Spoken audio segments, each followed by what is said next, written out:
एक बार एक महान चित्रकार आगस्टी कैन्यावर जितने अधिक वृद्ध होते गए, उतना ही उनका कला प्रेम बढ़ता गया। युवावस्था में वे एक अच्छे चित्रकार थे। उनकी रोजी रोटी उसी से चलती थी, परंतु दुर्भाग्य से यह न देखा गया। उनके हाथों पैरों में गठिया की शिकायत आरंभ हुई और इतनी बढ़ी कि पैरों से 2 कदम चलने से भी इनकार कर दिया। पहिएदार कुर्सी के सहारे से वे घर के एक कोने से दूसरे कोने तक खाने सोने जैसी दैनिक आवश्यकताएं पूरी कर सकते थे। हाथों का यह हाल हो गया कि ब्रश पकड़ना उंगलियों के लिए कठिन हो गया। तब वे उंगलियों के साथ रस्सी से ब्रश बांध लेते और चित्रकारी में तन्मय रहते। वैसे तो दर्द उन्हें 24 घंटे बना रहता था। कई बार तो वह इतना बढ़ जाता कि पहिएदार कुर्सी से उतरने और चढ़ने का अवसर आने पर उन्हें कराहना पड़ता।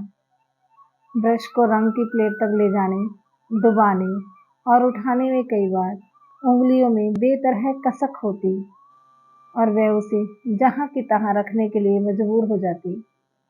थोड़ा चैन मिलने पर ही हाथ उठता, पर चित्रकला की उनकी तन्मयता इससे भी कुछ अंतर न आया। अपंग कला साधक की लगन और कला देखने के लिए दूर दूर से नौसिखिए चित्रकार उनके पास आया करते थे। उस संदर्भ में गूढ़ प्रश्न पूछा करते थे। एक प्रश्न तो यह ही होता था कि 70 वर्ष से अधिक आयु हो जाने के बावजूद इतनी रुग्णता रहते हुए भी वे किस प्रकार अपने प्रयास में इतने दत्तचित्त रह पाते हैं।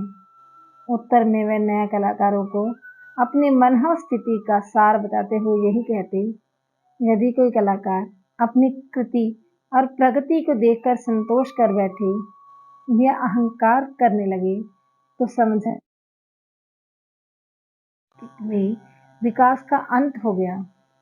प्रगति का एक ही मार्ग है, अकल्पनीय प्रगति तक पहुंचने की उत्कट आकांक्षा और उसके लिए मजदूर जैसी कठोर श्रम साधना।